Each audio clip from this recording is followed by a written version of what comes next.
দর্শক, আপনারা দেখছেন সি নিউজ 14 চ্যানেল। আজ 6 আগস্ট রাজ্য কোঅর্ডিনেটর মাননীয় ধরমবীর সিং অশোকজি, প্রাক্তন মন্ত্রী উত্তরপ্রদেশ, ও মাননীয় অশোক সিদ্ধার্থজি, কোঅর্ডিনেটর ও সাংসদ, আপনাদের সামনে এসে পৌঁছেছেন এবং সাংসদ অশোক সিদ্ধার্থকে ফুলের তোড়া দিয়ে স্বাগত জানাচ্ছে বহুজন সমাজ পার্টির রাজ্য সভাপতি মনোজ হাওলাদার মহাশয়। অশোক সিদ্ধা রাজ্যসভার এমপি সাংসদ, তাকে ফুলের তোড়া দিয়ে ধরমবীর সিং অশোকজি আমাদের রাজ্য কোঅর্ডিনেটর, তাকে ফুলের তোড়া দিয়ে প্রিয় দর্শক, এখন আপনাদের সামনে বক্তব্য রাখতে চলেছেন রাজ্য কোঅর্ডিনেটর মাননীয় ধরমবীর সিং অশোকজি, প্রাক্তন মন্ত্রী उत्तरप्रदेश। पिछले माह 5 जुलाई को 5 बजे बहुजन समाज पार्टी के राष्ट्रीय अध्यक्ष, उत्तर प्रदेश में 4 बार मुख्यमंत्री रही आदरणीय बहन कुमारी मायावती जी ने संसद में राज्यसभा सांसद और प्रदेश के विभिन्न जिले के देश के विभिन्न प्रदेशों में कोऑर्डिनेटर रहे और आज बंगाल में और इसके साथ जहाँ जहाँ मैं हूँ, गुजरात, उड़ीसा और झारखंड के साथ कर्नाटक और कौन सा साउथ में तेलंगाना के भी स्टेट कोऑर्डिनेटर आदरणीय राज्यसभा सांसद श्री अशोक सिद्धार्थ जी, स्टेट में उनको काम करने के लिए, आप लोगों को सहयोग देने के लिए लगाया गया है। और मैं समझता हूँ कि लगभग 1 साल से मैं लगातार आप लोगों के बीच में अपनी बात कहता रहा हूँ और आज उनका बहुत अच्छा कैडर है। आप लोग सुनेंगे तो प्रभावित होंगे, इसलिए आज मैं ना बोलकर उन्हीं को मैं अपना पूरा समय दूंगा कि वे आपके सामने पूरे विस्तार से अपने कैडर के माध्यम से संगठन कैसे चलता है। जैसा कि हमारे बड़े भाई ने बताया मेरे बारे में, मैं अपनी बात आप लोगों के बीच में रखने से पहले बहुजन समाज में जन्मे संतों, गुरुओं, महापुरुषों में विशेष रूप से भारत में सामाजिक क्रांति के हुदूद शिक्षा की ज्योत जलाने वाले महात्मा ज्योतिबा फुले, बहुजनों के आदर्श और भारत में आरक्षण के जनक पूर्वी राजा छत्रपति साहू जी महाराज,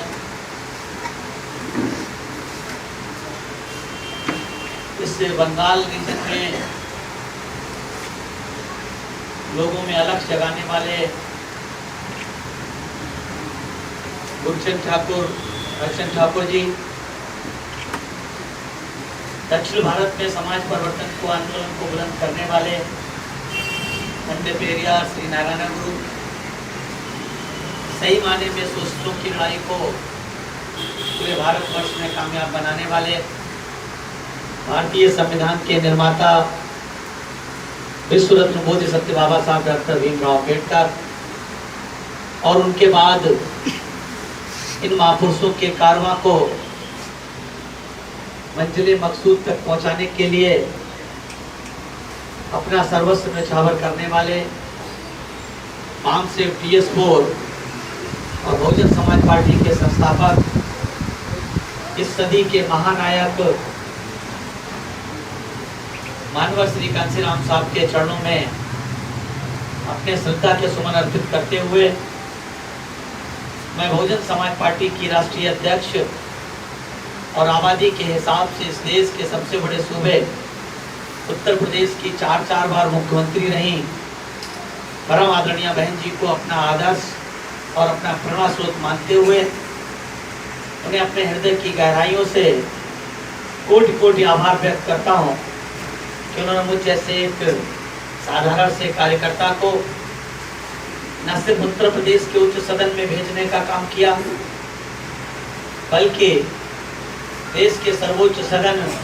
राज्यसभा में बोलने और बैठने का अवसर प्रदान किया। आज मेरे साथ इस कार्यक्रम में उपस्थित बहन जी की सरकार में पूर्व में मंत्री रहे, 2 बार MLC रहे और वर्तमान में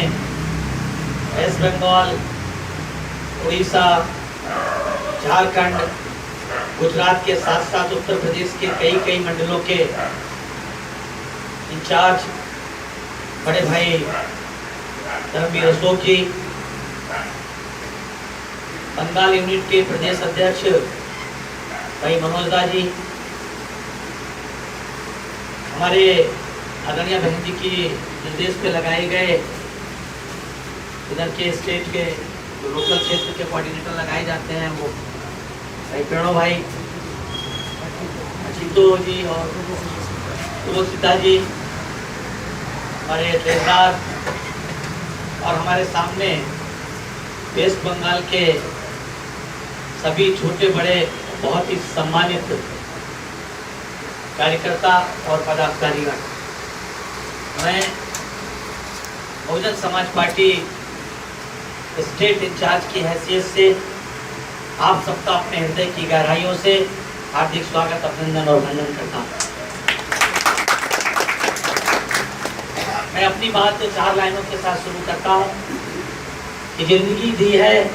तो जीने का हुनर भी देना, जिंदगी दी है तो जीने का हुनर भी देना, पाँव बख्शे हैं तो तौफीक के सफर भी देना। जिंदगी दी है तो जीने का हुनर भी देना, पाँव बख्शे हैं तो तौफीक के सफर भी देना। गुफ्तगू तूने सिखाई कि मैं गूंगा था, गुफ्तगू तूने सिखाई कि मैं गूंगा था, और अब मैं बोलूंगा तो बातों में असर भी देना, बातों में असर भी देना। मैं आप लोगों के बीच में हो सकता है कि हमारे आपके बीच में भाषा का आदान प्रदान जो हो उसमें बड़े पैमाने पे आप मेरी बात न समझ पाए, लेकिन इतना मैं अवश्य कहता हूँ, किताबे के साथ कहता हूँ कि हमारे आपके बीच जो वार्ता होगी वो भावनाओं से हम एक दूसरे को अच्छी तरीके से समझ सकते हैं। और जब तक आदरणीय बहन जी के निर्देश पे आप लोगों के बीच में मैं ऐसे as a West Bengal incharge के रूप में काम करूँगा, तो मैं एक स्टेट इंचार्ज की हैसियत से नहीं, राज्यसभा के सदस्य की हैसियत से नहीं, बल्कि आपके छोटे और बड़े भाई की हैसियत से काम करने का काम। साथियों, आपने मेरी बात को तालियां बजा करके स्वागत किया और समर्थन देने का काम किया। मैं बस आपसे ये जरूर कहना चाहूँगा कि बहुजन समाज पार्टी केवल एक पॉलिटिकल पार्टी नहीं, इस देश में पॉलिटिकल पार्टियां तो हजारों की संख्या में अनगिनत पार्टियां हैं, रोज पार्टियां बनती हैं और बिगड़ती हैं, लेकिन बहुजन समाज पार्टी एक पॉलिटिकल पार्टी के साथ साथ एक आंदोलन है जो इस देश में सदियों से सामाजिक, आर्थिक, राजनीतिक और शैक्षणिक रूप से वंचित समाज के लोग हैं, उनके अंदर जागरूकता पैदा करके उन्हें इस देश का हुक्मरान समाज बनाना चाहती है। तो बहुजन समाज पार्टी का आंदोलन और हम सब लोग इस बात के लिए सौभाग्यशाली हैं कि हमें उस आंदोलन में काम करने का अवसर मिला, जो आंदोलन वैसे तो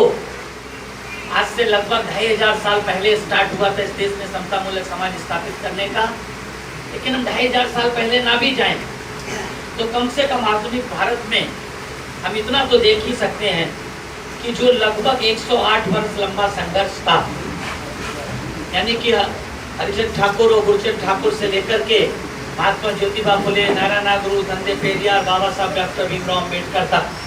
यानी कि बाबा साहब डॉक्टर भीमराव अम्बेडकर के परिनिर्वाण से दिसंबर 1956 तक का जो लगभग 108 वर्ष लंबा संघर्ष था, हम लोग उस संघर्ष के एक हिस्सेदार। उस आंदोलन को आगे बढ़ाने के लिए हम लोगों के ऊपर रिस्पॉन्सिबिलिटी है, जिम्मेदारी। जिस जिम्मेदारी को इस सदी के महानायक माननीय श्री कांशीराम साहब ने बाबा साहब के परिनिर्वाण के बाद, हम उस आंदोलन को अगर देखें, जो आंदोलन अक्षय ठाकुर, गुरचंद ठाकुर से बंगाल में और महाराष्ट्र में अगर हम देखें तो महात्मा ज्योतिबा फुले से 1848 में एक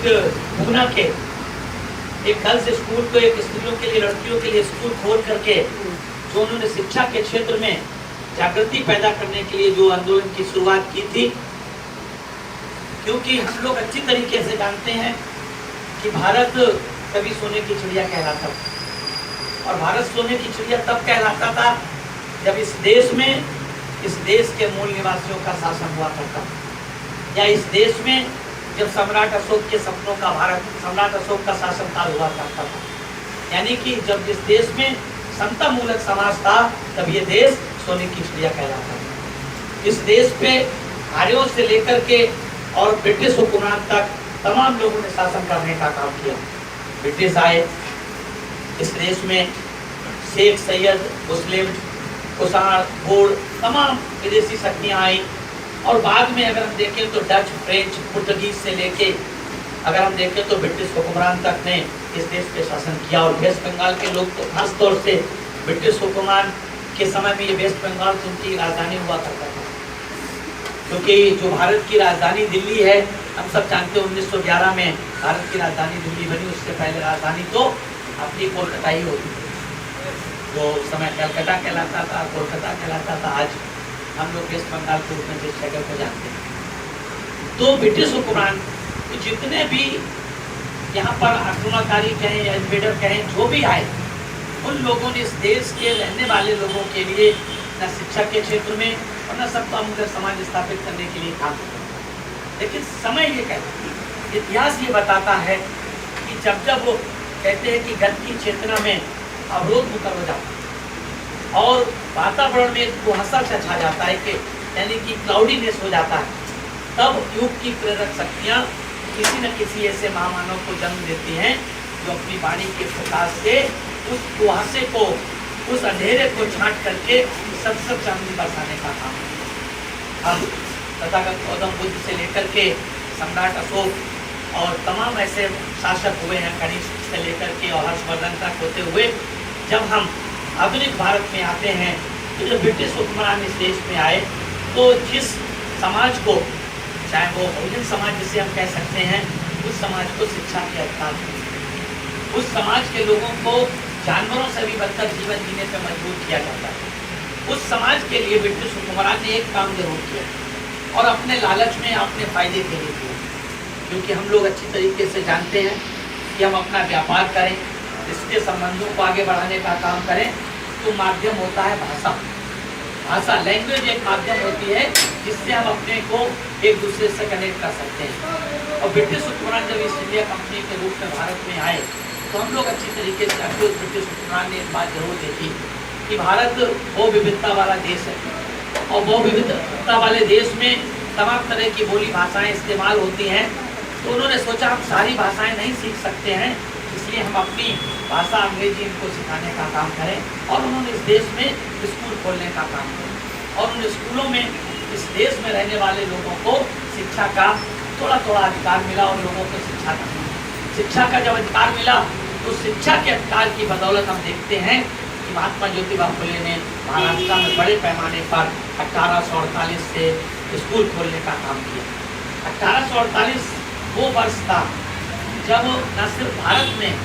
क्रांति हो रही तो उस समय फ्रांस में भी क्रांति थी और तमाम दुनिया के तमाम देशों में क्रांतिकारी वर्ष 1848 रहा। इस वजह से भारत में जब स्कूल खोलने का काम किया तो उन्होंने जब लड़कियों का स्कूल खोला तो इस लड़कियों के लिए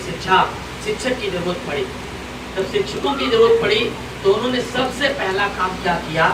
इस देश में अपनी अशिक्षित पत्नी माता सावित्रीबाई फुले को शिक्षित करने का काम किया। इसलिए हम माता सावित्रीबाई फुले को क्या कहते हैं, देश की पहली महिला टीचर। माता Savitribai Phule is the first lady teacher in India, उनको कहा जाता है।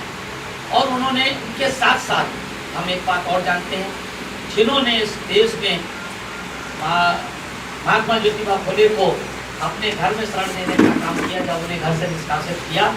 तो ऐसे साथी थे उस्मान शेख। उस्मान शेख ने उनकी मदद की, अपने घर में रहने का अवसर दिया। तो उनकी बहन थी फातिमा शेख। फातिमा शेख ने माता सावित्रीबाई फुले के साथ बच्चियों को पढ़ाने की जिम्मेदारी लेने का काम किया। तो पहली महिला मुस्लिम टीचर भी फातिमा शेख को भी हम सैल्यूट करते हैं, उनको सलाम करते हैं। तो उस समय इस देश में जो समय गैर बराबरी की व्यवस्था चरम सीमा पर थी, उस समय उन्होंने लोगों को शिक्षा के लिए प्रेरित करने का काम किया और उसका परिणाम निकला। जो महात्मा